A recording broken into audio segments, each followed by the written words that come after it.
BFM TV face à face. Apolline de Malherbe. Il est 8h32 sur RMC et BFM TV. Bonjour Jean-Marc Jancovici. Bonjour. Merci d'être avec nous ce matin. Vous êtes l'écolo qui exaspère les écolos, mais enfin vous êtes quand même celui qui a vulgarisé l'écologie, et notamment avec votre best-seller, votre BD sur l'écologie. Vous êtes aussi le président du Shift Project, vous êtes expert en énergie. Qu'attendre de 2024? On va essayer de comprendre avec vous et puis on va dresser des perspectives beaucoup plus lointaines. Mais d'abord, qu'est-ce qu'on peut se souhaiter? Qu'est-ce qu'on vous souhaite à vous, Jean-Marc Jancovici? Qu'est-ce qu'on se souhaite chez des écolos comme vous pour une année, pour la France, pour la planète? J'en sais rien, comme à tout le monde, j'imagine. Le bonheur, la santé. D'avoir plus de joie que de peine. Et voilà. Non, c'est ce qui nous motive tous, non? Est-ce qu'il faut commencer l'année en culpabilisant? On a eu un certain nombre d'explications avant Noël sur le fait qu'il fallait faire moins de cadeaux, moins de voyages, que même le papier cadeau, parfois, ça polluait. Est-ce qu'en effet, il faut se dire, OK, il y a plein de trucs qu'il faut changer dans notre vie? Alors c'est sûr qu'il y a plein de choses qu'il faut changer dans notre vie et il y a plein de choses qui vont changer dans notre vie de toute façon. Il y a en fait déjà beaucoup de choses qui changent déjà dans la vie d'une large partie des Français, sauf que les cadres dirigeants urbains ne s'en rendent pas compte parce que c'est ceux qui ne sont pas touchés, donc vous et moi on en fait partie. Mais l'essentiel des gens qui sont dans notre pays, aujourd'hui, ils vivent déjà depuis une dizaine d'années une érosion de leur pouvoir d'achat. Il y a un certain nombre de gens qui vivent déjà en fait la contraction des flux physiques qui sous-tendent l'économie. Alors, est-ce qu'il faut culpabiliser pour passer à l'action? C'est une grande question. Je ne sais pas. C'est ça le rapport aujourd'hui à l'écologie. C'est la question justement de est-ce qu'il faut faire une écologie punitive? La question, c'est l'action. Alors, la question, c'est l'action. D'accord? C'est qu'on ne peut pas rester sans rien faire, parce que de toute façon, on va être rattrapé par des chocs externes. C'est le grand problème, c'est le grand drame, j'ai envie de dire, des problèmes environnementaux. C'est qu'on ne peut pas les laisser en l'état. Soit on les gère, soit ils s'occupent de nous. D'accord? Soit on s'occupe d'eux, soit ils s'occupent de nous. Mais de toute façon, ça ne peut pas rester en l'état. Donc, soit on anticipe? Oui, soit on peut peut-être un peu gérer, soit on agit, soit on se prend la vague. Soit on agit, soit on subit, on peut le dire comme ça. Et donc, est-ce que la culpabilité est un bon moteur pour passer à l'action? Ça dépend des gens. Il y a des gens avec lesquels oui, et puis il y a des gens avec lesquels non. Globalement, c'est quand même pas le meilleur moteur. En général, la motivation est un meilleur moteur. Donc, il faut réussir à incarner des choses positives dans ce qui permet de passer à l'action. Comment? Quels sont les changements? Ça dépend énormément.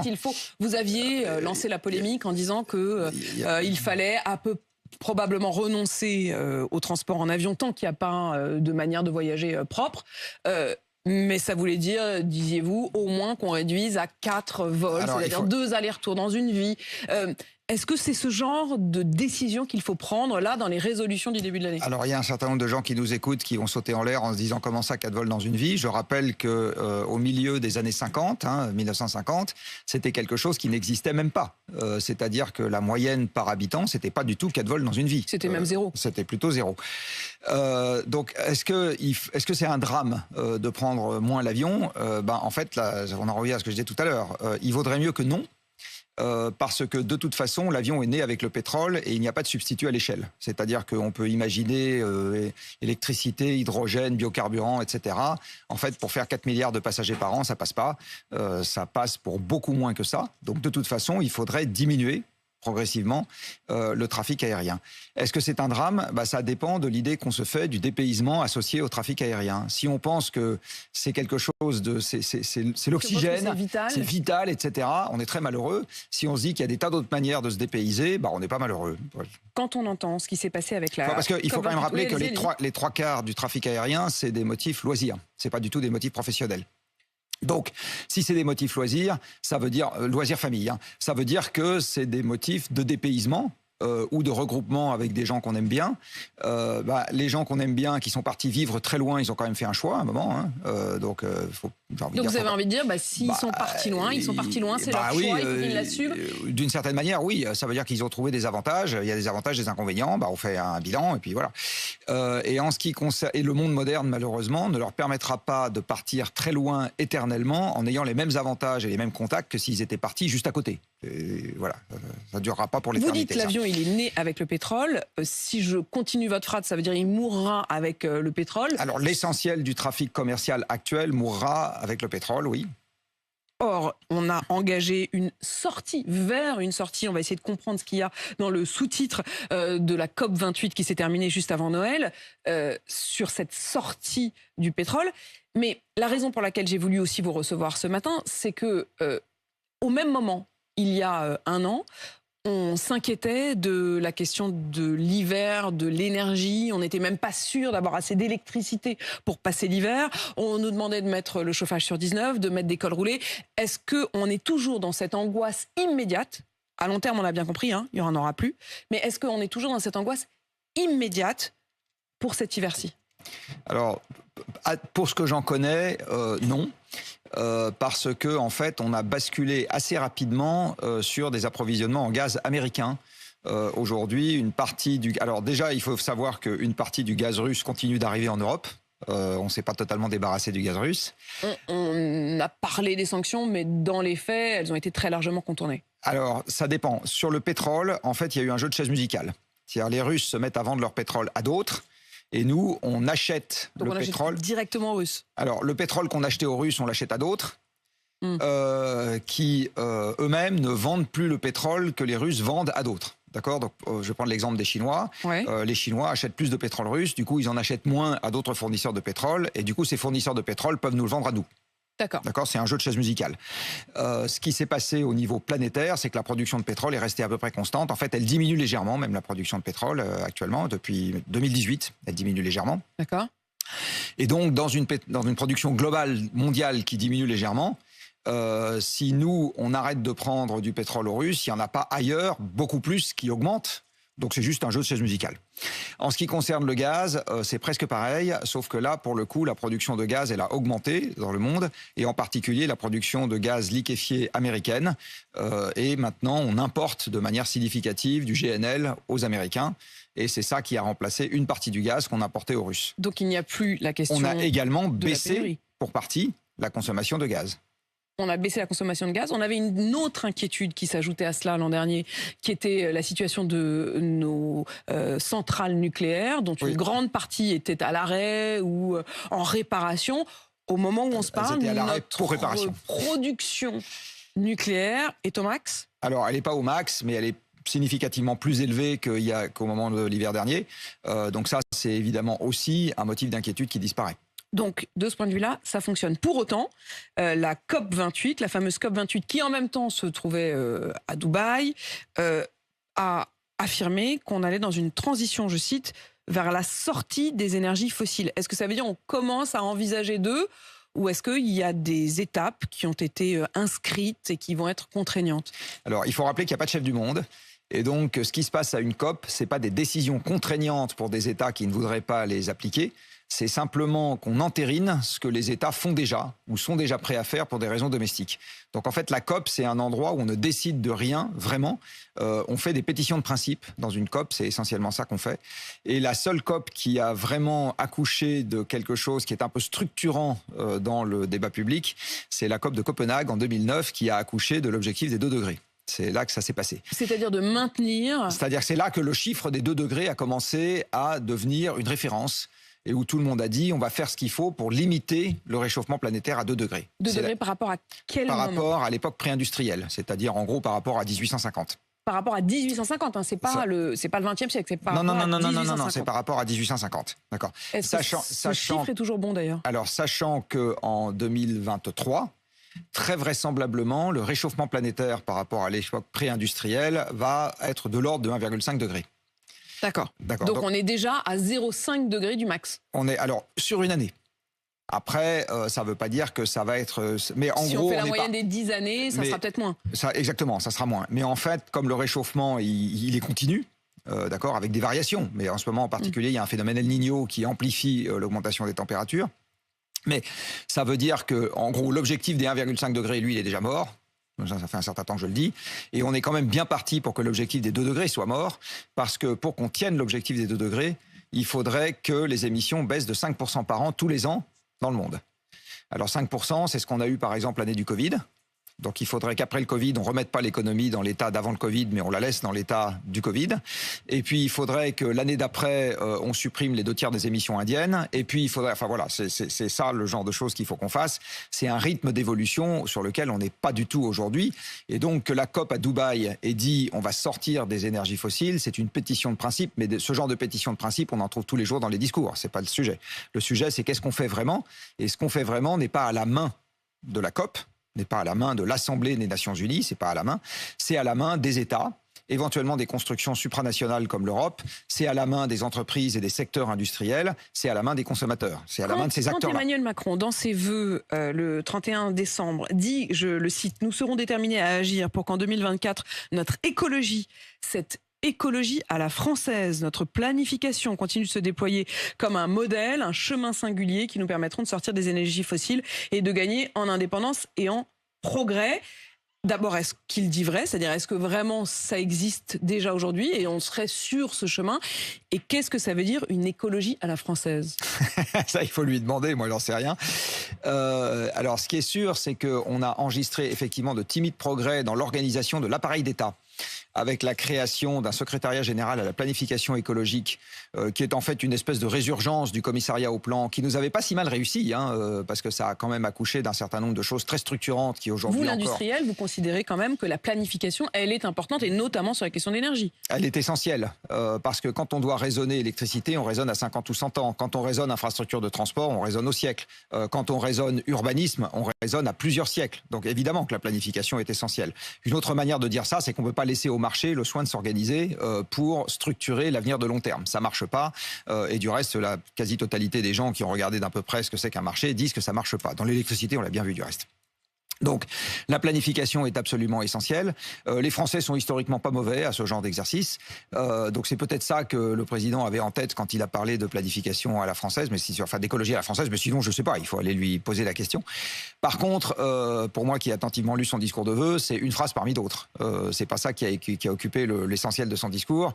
Et moi, je n'ai pas retiré de ce discours l'impression qu'il avait une vision extrêmement structurée autour de cette question de l'environnement, et alors je vais le dire d'une autre manière, autour des flux physiques qui régissent le monde. Parce que qu'est-ce que c'est que le monde quand on regarde bien? C'est des flux physiques. C'est des gens qui se déplacent, c'est de l'acier qu'on fabrique, c'est du béton qu'on fabrique, c'est des villes qui grossissent, c'est des villes qui diminuent quelquefois, c'est des marchandises qui se déplacent, c'est des produits qu'on fabrique, etc. Et c'est ça qui fait la vie, le quotidien des Français, c'est ça. L'organisation d'un pays, c'est ça, etc. Donc en fait... j'ai pas eu l'impression dans le discours que j'ai entendu qu'il y avait une révolution intellectuelle dans sa cervelle sur le fait qu'il avait bien compris comment le monde était structuré et qu'on allait agir en conséquence. Ça vous a pas convaincu? C'est le moins qu'on puisse dire. J'ai pas remarqué ce point-là, on va dire. Jean-Marc Jancovici, vous avez aussi parlé de la question des financements et la question des marchés en disant il faut pas laisser au marché. Alors, de ce point de vue-là, Emmanuel Macron parle de taux d'intérêt vert et de taux d'intérêt brun. Si je comprends bien, ça veut dire qu'il y aurait des taux d'intérêt très favorables si c'est pour investir et se lancer dans des choses qui sont bonnes pour la planète et pour la transition écologique, et brun, c'est-à-dire assez dissuasif, si c'est l'inverse.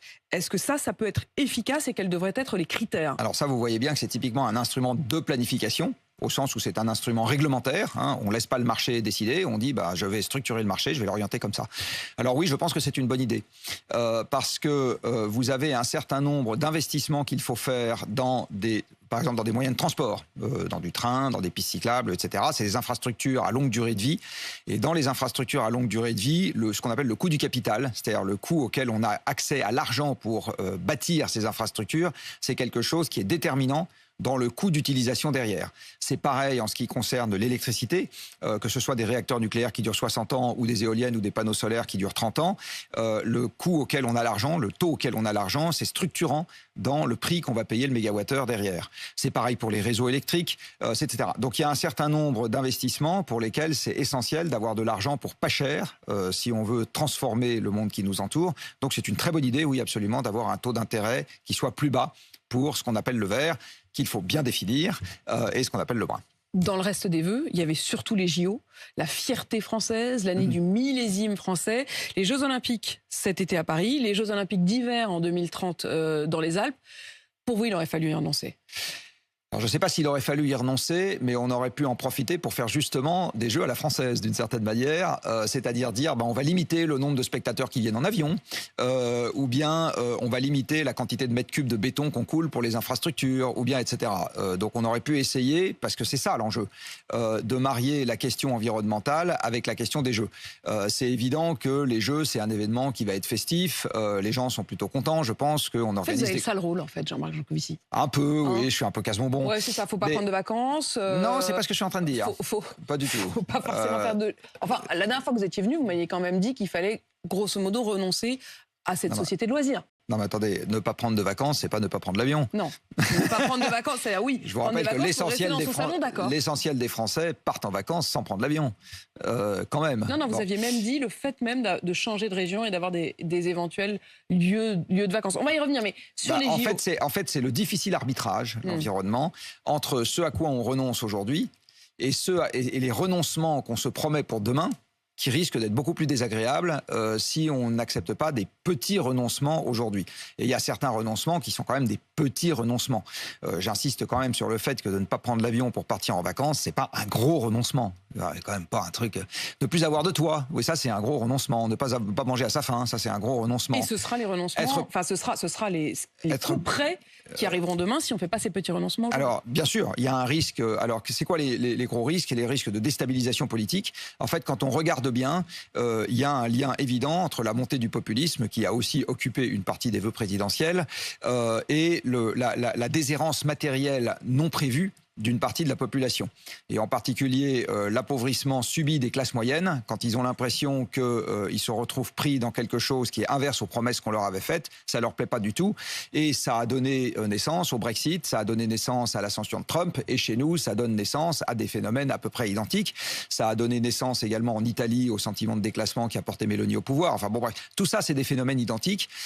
Et là-dedans, il y a un déterminant environnemental, parce qu'il y a un déterminant physique, il y a un déterminant de ressources dans cette histoire. Si l'économie peut plus tourner faute de ressources, on assiste à ce genre de choses.